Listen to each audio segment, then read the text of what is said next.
تو مسلمان تو بہت دور رہ گیا. مسلمان دنیا میں کسی کے لیے بھی پریشانی کا سبب نہیں بنتا. مسلمان کا کام یہی ہے کہ وہ خود بھی امن سے رہے اور دوسروں کو بھی رہنے دے.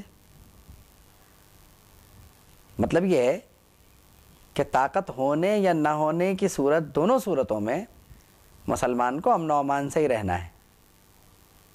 کیونکہ خامخواہ طاقت کا اظہار کہ آپ نے رستے میں کسی کو پکڑا اور اسے مارنا شروع کر دیا کہ مجھ میں طاقت بھری ہوئی ہے، میرے پاس طاقت آ گئی ہے، تو یہ مسئلے کا حل نہیں ہے.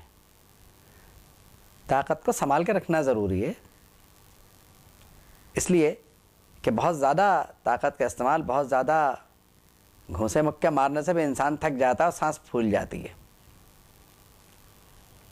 اور آپ جب طاقت کے نشے میں انسان ہوتا ہے تو اس میں ایک برائی اور پیدا ہو جاتی ہے. وہ یہ ہو جاتی ہے کہ ہم جو من دیگر نیست، کہ میرے علاوہ کوئی اور اس دنیا میں اب نہیں ہے. لیکن اسے یہ اندازہ ہونا چاہیے کہ امن و امان سے رہنے میں جو فوائد ہیں وہ کسی چیز میں نہیں ہیں. آپ دیکھیے کہ اسی لیے اس حدیث شریف میں ارشاد ہے کہ تم میں سے کوئی اس وقت تک مومن ہو ہی نہیں سکتا جب تک وہ اپنے بھائی کے لیے وہ کچھ پسند نہ کرے جو اپنے لیے پسند کرتا ہو. اب سوال یہ ہے کہ مومن کا بھائی مومن، اور اصول جو ہے جو اس میں بیان فرمایا گیا پسند ناپسند کا، وہ عام بھی ہے خاص بھی ہے. یعنی گھر کے اندر بھی لاگو ہوتا ہے، گھر کے باہر بھی لاگو ہوتا ہے. ایک بات تو یہ ہو سکتی ہے کہ جب آپ سے کوئی مشورہ مانگے تو آپ اس کی جگہ پہ رکھ کے خود کو سوچیں اور یہ سوچیں کہ اگر آپ اس مقام پہ ہوتے تو اپنے لیے کیا منتخب کرتے. تو بات یہ ہوگی کہ آپ نے لیے اپنے بھائی کے لیے بھی وہی پسند کیا جو اپنے لیے پسند کرتے. مطلب یہ کہ اسے مشورہ اچھا دیں، ایسا مشورہ نہ دیں جو اسے مروا دے یا جو اس کو نئی مصیبت میں ڈال دے. اور اس کا فرض بھی یہ بنتا ہے کہ اچھے مشورے کو سنے، اپنی رائے کو مسلط کرنے کی کوشش نہ کرے. مطلب مشورہ دینے والے کو قائل نہ کرے، امکانات کے بارے میں پوچھ لے، وہ اسے قائل نہ کرے کہ نہیں میں جو کہہ رہا ہوں وہ بہر صورت درست ہے اور تم جو کہہ رہے ہو ویسی بات نہیں ہے. کیونکہ آپ نے مشورہ مانگا ہے اور مشورہ دینے والا امین ہوتا ہے.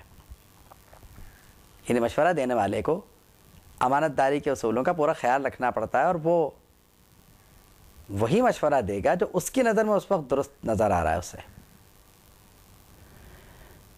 کیونکہ یقیناً آپ مشورہ بھی اپنے اعتماد کے آدمی سے مانگیں گے. بات یہ ہے کہ مشورہ 100 سے کیجئے اور اس میں سے انتخاب کر کے ایک کے مشورے پہ، 2 کے مشورے پہ عمل کیجئے. 2 کے مشورے پہ تو عمل ممکن بھی نہیں ہے. یہ ہو سکتا ہے کہ چھان پھٹک کے جتنے مشوروں میں اچھی چیزیں نکلیں سب کو آپ ایک جگہ لکھ لیں، ان کے بعد جو آپ کو بہتر لگے ان اچھے مشوروں میں سے اب اللہ تعالی ہمیں اور آپ کو اچھے مشوروں کو سمجھنے کی توفیق بھی عطا فرمائے، کیونکہ سارا معاملہ اس کی توفیق پر ہے. بات یہ ہے کہ بہت سارا معاملہ جو ہے وہ اچھے مشوروں پہ حل ہو جاتا ہے. آج ہماری زندگیوں میں جو بے چینی ہے وہ یہ ہے کہ ہم ٹینشن کا شکار ہیں، سارا بوجھ اپنے دماغ پر ڈال رکھا ہے اور اپنے مسائل کو، اپنی پرابلمز کو ہم شیئر نہیں کرتے. اگر یہ کرنا شروع کر دیں تو بہت ساری باتیں خود سالو ہو جائیں گی. اور اپنے بڑوں سے ضرور شیئر کرنا چاہیے. حدیث شریف میں آتا ہے البرکۃ مع اکابرکم، برکت تمہارے بڑوں کے ساتھ ہے. یعنی اپنے بڑوں کو ریجیکٹ نہیں کرنا چاہیے بلکہ انہیں مشورے میں شریک رکھنا چاہیے. ان کی مشاورت سے جو بات طے ہو اور وہ جس بات کا مشورہ دیں اس پر عمل کر لینا چاہیے.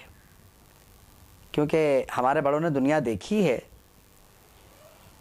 وہ جانتے ہیں کہ زندگی کے نشیب و فراز کیا ہوتے ہیں، دھوپ چھاؤں کسے کہتے ہیں، اور آپ کو یہ اعتماد بھی ہونا چاہیے کہ وہ آپ کے لیے کسی ایسی بات کا انتخاب نہیں کریں گے جو آپ کو نقصان میں ڈالے، کیونکہ وہ یہ سمجھتے ہیں کہ آپ کا نقصان ان کا نقصان ہے۔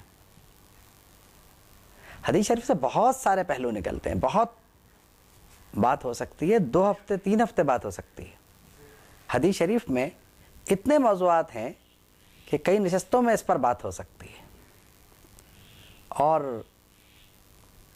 اس میں یعنی آپ اگر دیکھیں تو واقعی پورے کا پورا انسائکلوپیڈیا، کئی والیوم کا انسائکلوپیڈیا موجود ہے اس میں۔ بات صرف ہمارے غور کرنے کی ہے، ہم غور کریں گے تو معاملات نکل آئیں گے۔ دیکھیے، انسان کو انسان سے مربوط کیا گیا ہے،